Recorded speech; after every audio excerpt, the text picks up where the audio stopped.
आज अध्ययन कर रहे हैं कक्षा 7 की पाठ्य पुस्तक सामाजिक विज्ञान हमारा पर्यावरण से अध्याय एक के अंतर्गत भाग 2 में चर्चा करेंगे प्राकृतिक और मानवीय पर्यावरण की। वीडियो 1 आपने देखा, उसके अंतर्गत हम चर्चा कर चुके थे पर्यावरण के परिचय और उसके घटकों को हमने जाना था। तो प्यारे बच्चों, कॉपी पेंसिल लेकर तैयार हो जाइए। अब शुरुआत कर रहे हैं और कुछ रहस्यमय चीज़ों के बारे में जानेंगे। शुरू करते हैं। तो प्यारे बच्चों, आप सभी जानते हैं कि पृथ्वी ही एकमात्र ऐसा ग्रह है जहाँ पर जीवन संभव है। तो जीवन की संभाव्यता के लिए हमने क्या क्या पढ़ा था? पिछले वीडियो में पढ़ा था ना, कुछ मूल आधार हैं। क्या क्या हैं? भूमि है, जल है, वायु है, जीव जंतु हैं, वनस्पति है, आदर्श जलवायु है। तो ये सारी चीज़ें हम जब पढ़ चुके हैं, अब इस चित्र में गौर कीजिएगा, आपको वो सभी चीज़ें दिखाई दे रही हैं जिनकी अभी अभी मूल आधारों की हमने बात की थी। देखिए ये क्या है? स्थलमंडल। स्थलमंडल क्या है? भूमि तो कहा था इसको, तो भूमि उसी का से क्या बना है? स्थलमंडल बना है। फिर हमने बात की हवा की। हवा कहाँ मौजूद है? वायुमंडल में। और फिर क्या पढ़ा? पानी, जल। जल में जीवन संभव है क्या? नहीं है। तो वो कहाँ है? जलमंडल में है। अब आप ये देखिए, ये बड़ी रोचक चीज़ है। ये जो घेरा देख रहे हैं, ये घेरा बड़ा कमाल का है। ये घेरा क्या है? ये है जैवमंडल। जैवमंडल यानी कि जैव मतलब जीवन। यही जीवन की वो आदर्श दशाएं मौजूद हैं। देखिए क्या क्या है? स्थलमंडल, जीव जंतु वनस्पति है, वायुमंडल है और जलमंडल है। और ये सब मानव निर्मित वातावरण यहाँ मौजूद है। अब इन्हीं चीज़ों को विस्तार से नोट करना, गौर से देखना। एक एक चीज़ की परिभाषा देंगे और उसके उदाहरणों से इसकी चर्चा को आगे बढ़ाते हैं। देखिए प्राकृतिक पर्यावरण। अब जो बात पीछे की थी उस चित्र को वापस देखिए। हमने क्या देखा? स्थलमंडल, वायुमंडल और जलमंडल तीनों मिलकर एक जगह मौजूद हो गए। तो अब इस चित्र में देखिए, यहाँ क्या है? स्थलमंडल, जलमंडल, वायुमंडल। और तीनों कहाँ? एक बीच वाले हिस्से में मिल रहे हैं, तो जिसको हम क्या कह रहे हैं? जैवमंडल। तो प्यारे बच्चों, सबसे पहले हम स्थलमंडल की परिभाषा देख लेते हैं। स्थलमंडल क्या है? अरे भाई, भूमि तो है जिस पे हम रहते हैं, मकान बनाते हैं। पृथ्वी के ऊपर ही तो रह रहे हैं। तो पृथ्वी के ऊपर जो रहते हैं, ये ठोस ऊपरी भाग, जिसे क्या कहते हैं? परपट्टी कहते हैं। ये कठोर भाग ही तो क्या है? स्थलमंडल है। ये देखिए, नोट कर लीजिए, पृथ्वी की ठोस प्रपट्टी या कठोर ऊपरी परत। अब इसके उदाहरणों में क्या लिखना है? क्या है? जब आप ग्लोब देखते हैं, ग्लोब देखा है ना, पृथ्वी का नमूना ही तो ग्लोब कहलाता है। या मानचित्र देखते हैं विश्व का, तो उसमें क्या है? भूरे रंग से क्या प्रदर्शित किए जाते हैं? महाद्वीप। तो ये जो महाद्वीप हैं, महाद्वीपों में कई देश होते हैं और महाद्वीपों के अंतर्गत कई भौतिक लक्षण देखने को मिलते हैं। क्या क्या? जैसे पर्वत है, पठार है, मैदान है। यही तो है, पर्वत, पठार, मैदान, घाटी। ये सारी चीज़ें तो है जो इसके अंतर्गत हम देखते हैं, जिनके बारे में और विस्तार से आगे चर्चा करने वाले हैं। वीडियो को गौर से देखिएगा। इसके बाद चलते हैं आगे, एक स्थलाकृतिक लक्षण और इसमें पढ़ते हैं। विभिन्न भौतिक स्थलाकृतिक के बारे में एक अलग से पाठ हो रहा है, भाग 3 में देखेंगे उसको। आगे देखिए क्या पढ़ा था? जलमंडल। अब जलमंडल मतलब पानी, यानी कि इसकी परिभाषा आसान सी है। जल से आवृत क्षेत्र, मतलब सारी जगह जल। तो पृथ्वी पर अगर एक सवाल आपसे पूछ लिया जाए, पृथ्वी पर सर्वाधिक क्या है, तो आपका उत्तर क्या होगा? जलमंडल। कितना है? नोट कर लो, 71%। तो स्थलमंडल कितना रह गया? लिख लो, 29%। कितना? 29%, 29%। तो प्यारे बच्चों, जलमंडल की क्या परिभाषा लिखोगे? जलमंडल की परिभाषा क्या है? जल से आवृत क्षेत्र। अब इसके उदाहरणों में क्या लिखना है? क्या है? सबसे पहले महासागर। 5 महासागरों के नाम पता है आप लोगों को?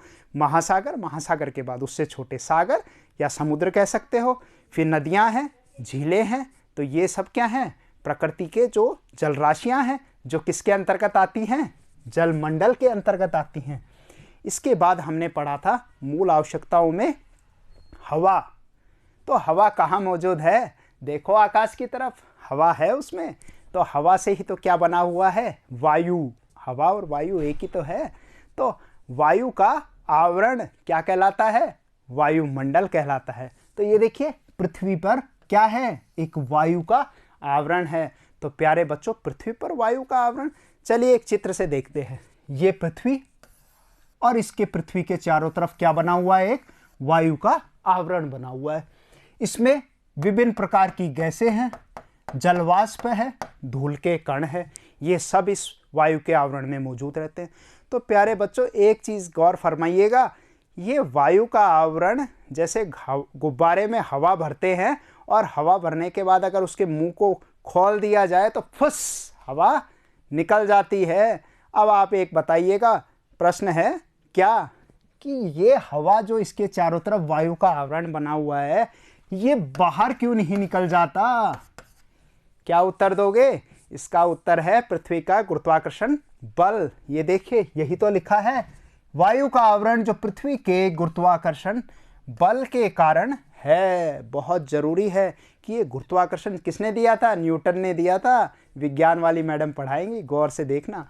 तो बल का कौन सा बल बताया, गुरुत्वाकर्षण बल। इसी बल के कारण ही तो ये वायु का आवरण स्थल मंडल के चारों तरफ घिराव है इसका।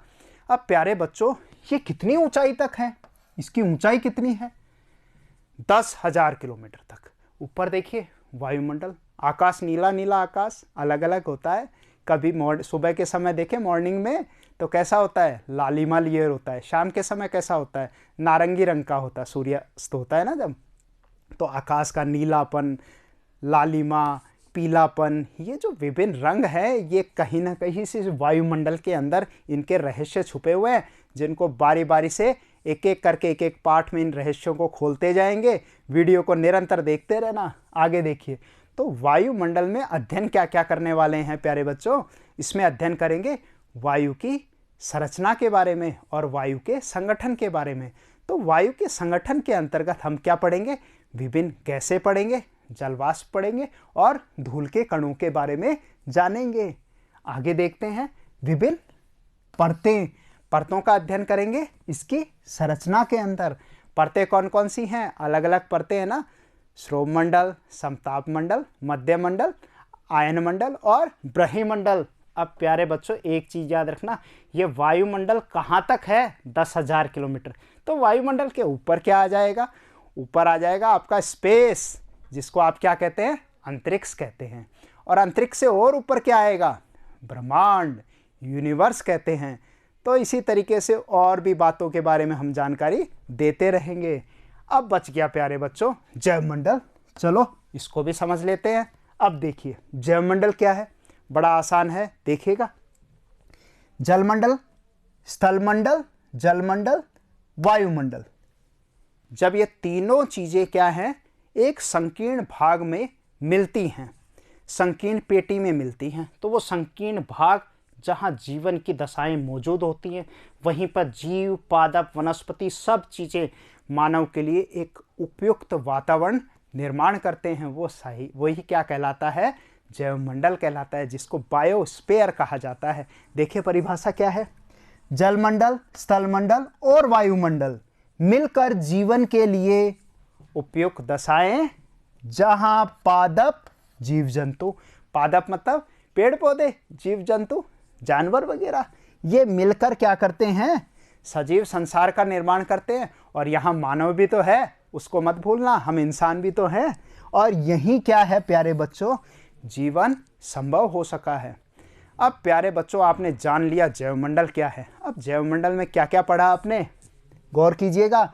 यहाँ पादप हैं, जीव जंतु हैं, और जहाँ जीवन यानी कि यहाँ पर मानव भी है।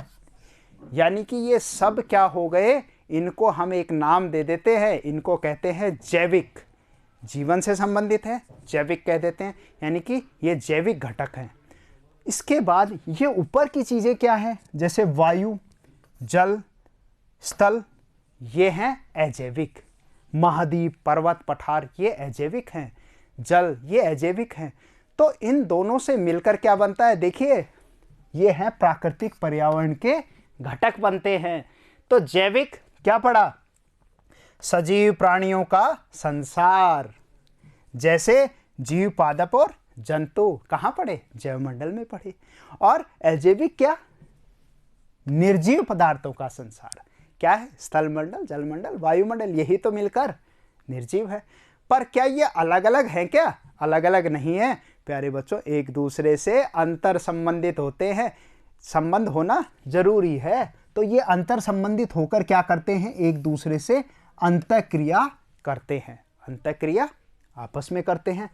और अब आप ये देखिए, निर्जीव में क्या क्या पड़े हैं? स्थल, वायु, जल और मानव निर्मित भूदृश्य। इमारतें, फ्लैट, पार्क, स्कूल आपका है, आपका मकान हो गया, चार दीवारी हो गई, टेलीफोन हो गया, गाड़ियाँ हो गई, कल कारखाने हो गए, औद्योगिक धंधे हो गए, सूचना क्रांति से संबंधित चीज़ें हो गई, सब मानव ने बनाई है। बहुत सारी चीज़ें निर्जीव में, इसकी तालिका बना लेना आप, ठीक है? वो भी आपके आओ मिलकर सीखे में दी गई है, उसको जरूर करना। तो प्यारे बच्चों अब गौर कीजिएगा, यहाँ जैविक और अजैविक दोनों एक दूसरे से क्या होते हैं? मिल जाते हैं और अंतःक्रिया करते हैं और एक दूसरे पर क्या है? निर्भर भी होते हैं। तो जब ये निर्भर रहते हैं तो इससे एक नया तंत्र बन जाता है। वो तंत्र क्या कहलाता है? देखिए, वो तंत्र कहलाता है पारितंत्र कहलाता है।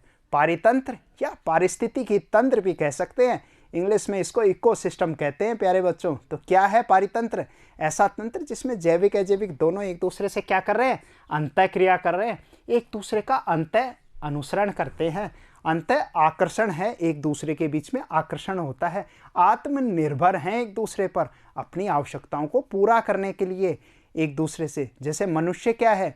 क्या निर्जीव चीज़ों के बिना रह सकता है? भाई निर्जीव चीज़ों से ही तो वो जैविक बनाता है। देखिए, जैसे भूमि है, स्थलमंडल है, भूमि, किसान भाई ने उस पर बीज डाले, बीज डाल के क्या हुआ? कुछ समय पानी दिया, बीज डाले, पानी दिया, भूमि, बीज, और बीज क्या है? ये तो इंसान फसल से पैदा हुए, जैविक में आ गए। पर आप ये देखिए, जो भूमि है, पानी है, ये तो अजैविक है। जब तीनों का मिश्रण हुआ, सूर्य का ताप मिला, उपयुक्त जलवायु मिली, फसल तैयार हुई, पौधा बड़ा हुआ, फसल जब तैयार हुई तो उसमें क्या मिला? अनाज मिला। अनाज किसने खाया? इंसान ने खाया। पशु ने क्या खाया? चारा खाया। अब ये देखिए, पशु क्या देता है? दूध देता है। दूध किसने पिया? इंसान ने पिया। मांस इंसान। अब आप ये देखिए किस तरीके से हम एक तंत्र में बंध गए हैं। सब चीज़ें कहीं ना कहीं एक दूसरे से जुड़ी हुई हैं, आश्रित हैं। तो ये चीज़ें हम किसके अंतर्गत अध्ययन करते हैं? पारितंत्र में अध्ययन करते हैं। तो प्यारे बच्चों, इसमें एक महत्वपूर्ण कड़ी है खाद्य श्रृंखला, वो भी इसी के, क्योंकि ये क्या करते हैं? ऊर्जा प्राप्त करते हैं। मैंने फसल तैयार की, फसल से क्या हुआ? गेहूं हुआ, चावल हुआ, मैंने उसको किया गया भोजन के रूप में लिया, तो मेरे में ऊर्जा आई। पशु ने चारा खाया, पशु को ऊर्जा मिली, पशु से दूध मिला, दूध को मैंने पिया तो ऊर्जा मिली। तो आपस में कहीं ना कहीं ये कड़ी रूप में बंधे हुए हैं। एक सुनी है ना कहावत, जीव जीवस्य भोजनम, जीव जीव का भोजन होता है। खरगोश घास खाता है, खरगोश को कौन खाता है? उसका मांसभक्षी जीव खाता है। हिरन घास खाता है, हिरन को चीता खाता है। चीता क्या है? मानव सबसे ऊपर सर्वभक्षी। तो ये एक दूसरे से कहीं ना कहीं 10% ऊर्जा का क्या होता रहता है? स्थानांतरण होता है, जो विज्ञान में अगली कक्षाओं में बहुत डिटेल में जानोगे आप लोग इसके बारे में। आगे देखते हैं प्यारे बच्चों, ये एक चित्र आपको दिखा रहे हैं जिसमें जो बातें मैंने इस परिभाषा में कही पारितंत्र में, उन्हीं को समझाया गया है। देखिए क्या है पारितंत्र? क्या है? पेड़ पौधे हैं, पारितंत्र में जीव जंतु हैं। और पर्यावरण क्या है? अजैविक है। उस पर्यावरण से ये क्या है? संबंधित होते हैं और एक दूसरे पर आश्रित रहते हैं। और फिर क्या करते हैं? मानव भी मिलकर क्या करते हैं? ये अंतःक्रिया करते हैं और अंतःक्रिया अनुसरण करते हैं, आकर्षण होता है, एक दूसरे पर निर्भर होते हैं। और उससे क्या करते हैं? उस निर्भरता से क्या प्राप्त करते हैं? ऊर्जा का आदान प्रदान करते हैं एक दूसरे से। तो इस तरीके के पारितंत्र बच्चों, इस धरती पर बहुत सारे पारितंत्र, पारिस्थितिक तंत्र विकसित हो गए हैं। अनगिनत पारितंत्र हैं। अब आप सोच रहे होंगे अनगिनत कैसे हो सकते हैं? 1 2 3 कितने हो सकते हैं? अनगिनत, क्योंकि बहुत सारी विविधताएं हमें पृथ्वी पर देखने को मिलती हैं। देखिए क्या है पृथ्वी पर? पर्वत है, पठार है, मैदान है, नदी घाटी क्षेत्र है, समुद्र है, गड्ढे हैं। अब आप ये देखिए, पर्वतों पर अलग पारिस्थितिक तंत्र मिलेगा, पठारों पर अलग पारिस्थितिक तंत्र मिलेगा, घास के मैदानों में अलग पारिस्थितिक तंत्र मिलेगा, मरुस्थल में अलग पारिस्थितिक तंत्र मिलेगा, समुद्र में अलग पारिस्थितिक तंत्र मिलेगा, एक तालाब में अलग पारिस्थितिक तंत्र मिलेगा। मतलब हर जगह का अलग पारिस्थितिक तंत्र विकसित होता है। अब देखिए एक उदाहरण के आपके सामने पेश हो रहा है, इस उदाहरण को गौर कीजिएगा। दो चित्र आपके सामने दिखाए गए, एक है ताल का पारितंत्र, यह आपकी पुस्तक में भी दिया गया है, और एक है मरुस्थल का पारिस्थितिक तंत्र। अब इन दोनों पारितंत्र को आप तुलना कीजिए, दोनों में आपको अंतर दिखाई दे रहा है। क्या अंतर दिखाई दे रहा है? एक में बहुत सारा पानी दिखाई दे रहा है और एक में मरुस्थल दिखाई दे रहा है। मरुस्थल से तो जब वाकिफ हो, आप लोग जानते हो, हम राजस्थान के तो निवासी हैं। राजस्थान में क्या है? धोरे हैं, रेत है, तापमान क्या है? ज़्यादा है, ऊर्जा सूर्य से बहुत मिलती है, प्रकाश ज़्यादा मिलता है, और वर्षा कम होती है। तो इसके कारण क्या होते हैं? वर्षा कम होती है तो वनस्पति भी कम होती है। दोनों में संबंध है तो क्या है? रेत ही रेत पाई जाती है। तो ये है आपका मरुस्थल। तो मरुस्थल का पारिस्थितिक तंत्र देखिए क्या है? ऊंट, मरुविद वनस्पति, कैक्टस कह सकते हैं, कीट पतंग, आप कीट पतंगे हैं, जैसे सर्प है, बिच्छू है, ठीक है, ये मरुविद वनस्पति का आप एग्जाम्पल देखिए। अब आप ये देखिए ऊपर वाले ताल का परितंत्र, ताल मतलब तालाब, तालाब का परितंत्र देखिए, उसमें देखिए झील का, ताल का, इनका परितंत्र देखिए। तो झील को आप ये देखेंगे तालाब का, इसमें क्या है? ये देखिए कमल के फूल विकसित हैं। ऐसी वनस्पति विकसित है जो पानी पर बहुत ज़्यादा आश्रित होती है। अब आप वनस्पति के पेड़ पत्तों को देखिए, इनके पेड़ पत्तों जो पत्ते हैं इनको देखिए, ये भी कैसे हैं? बड़े बड़े। जैसे केले का पेड़ है बहुत बड़ा, उसकी पत्तियां बड़ी होती हैं। कैक्टस की पत्तियां ही नहीं होती, कांटे होते हैं। तो इसमें वाष्पोत्सर्जन होता है, जितना पानी लेते हैं उतना पानी उड़ा भी देते हैं ये। यहाँ पर पानी ही नहीं है तो उड़ाएंगे क्या? तो संतुलित रूप से, यानी कि प्रकृति ने वनस्पति को भी एक ऐसा वरदान दिया है कि जैसे पारितंत्र में उसका जन्म होता है, जैसी जगह, वैसा ही वो अपने आप को ढाल लेती है। इसी तरीके से जीव जंतु भी होते हैं और मानव भी ऐसे ही करता है। तो प्यारे बच्चों, समझ आ रहा है ना? नोट जरूर करते जाइएगा। अब एक महत्वपूर्ण घटक क्या रह गया इसमें देखते हैं, मानव। मानव, तो मानव से एक पर्यावरण बना, उसको क्या कह दिया? मानवीय पर्यावरण कह दिया। क्योंकि मानव इस धरती पर आया, तो मानव, ये बताइए पहली बार जब धरती पर आया, कहते हैं अफ्रीका में उसका आदि मानव के रूप में मिला, तो उसका जीवन कैसा था? सोचा है आपने कभी कैसा जीवन था? आदिम अवस्था में रहता था, आदि मानव कहते थे। एक स्थान पर बैठा रहता था, आखेट करता था, भागता था, दौड़ता था, जीव जंतुओं पर निर्भर रहता था, शिकार करता था, पेड़ पत्ते छाल वगैरह पहनता था। तो ये सारी चीज़ें थी। धीरे धीरे उसने देखा, स्थायी जीवन जीने लगा। तो 5000 साल पहले क्या पढ़ेंगे? सभ्यताएं आ गई, सभ्य होके जीने लगा। मिस्र की सभ्यता है, नील नदी की सभ्यता भी कहते हैं, दजला फरात की है, सिंधु घाटी, मोहनजोदड़ो, हड़प्पा पढ़े हैं ना इतिहास में, ये सब सभ्यताएं। सभ्यता मतलब आज से 5000 साल पहले इंसान सभ्य होके जीने लग गया।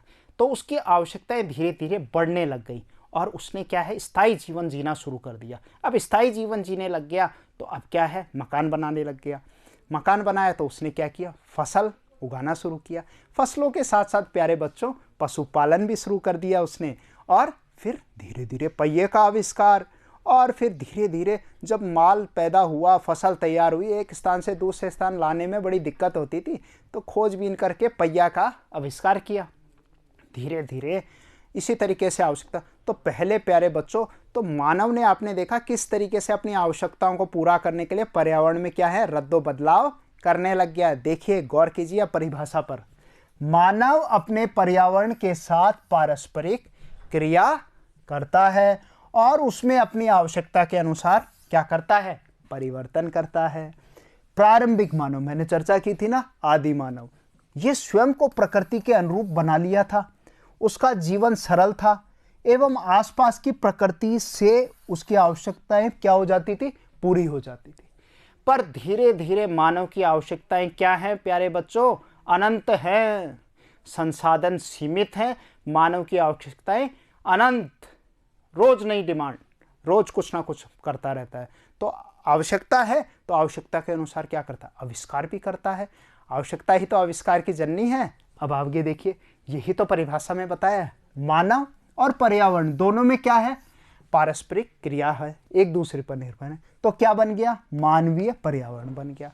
अब मानव ने अब उसकी कुछ आवश्यकताएं थी, तो आवश्यकता के अनुसार उसने क्या किया?